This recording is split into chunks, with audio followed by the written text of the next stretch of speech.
Écoutez, sur ces deux lieux, nous sommes, nous, en tout cas, la ville, en charge de nous occuper de la mise à l'abri des gens. En tout cas, certaines personnes qui sont déjà en situation de péril. Soit la maison est partie, soit la maison est presque partie. Et donc l'idée là pour nous, qui fait notre obligation à nous, c'est de trouver l'accompagnement qui va bien pour que les gens puissent avoir un logement qui correspond à leur famille et surtout que les dossiers soient faits pour qu'il y ait cet accompagnement au logement.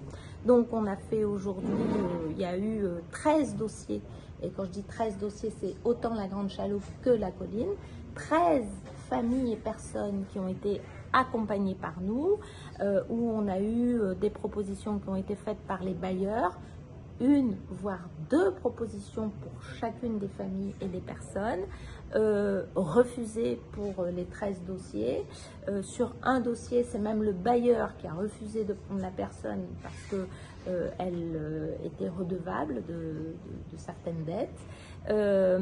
Mais nous accompagnons. Dans notre accompagnement, il y a eu 5 personnes qui ont accepté et qui ont été relogées.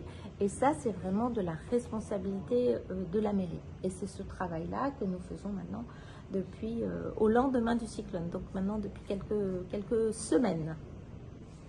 Et justement, quelles sont les prochaines étapes à présent pour la mairie, pour donner suite à... Continuer à faire quelques propositions parce qu'il y a des refus catégoriques, mais il y a aussi des refus non catégoriques. Donc nous continuons à faire le dialogue avec ceux qui veulent avancer et mettre en sécurité leur famille et leurs propres personnes.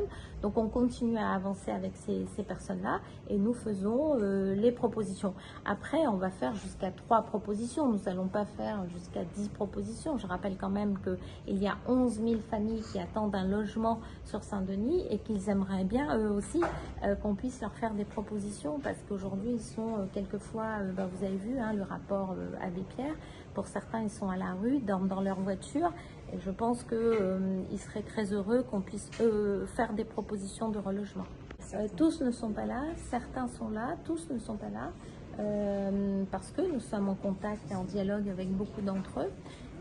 Nous avons proposé à ces personnes d'avoir un entretien individuel pour continuer les propositions de relogement, puisqu'il s'agit là de notre compétence. Pour tout ce qui est ravines, endiguement, traitement des ravines, etc., ce sont des compétences qui ne sont plus de la compétence des maires de France. Aucun maire de France n'a cette compétence. Maintenant, c'est les intercommunalités et l'État.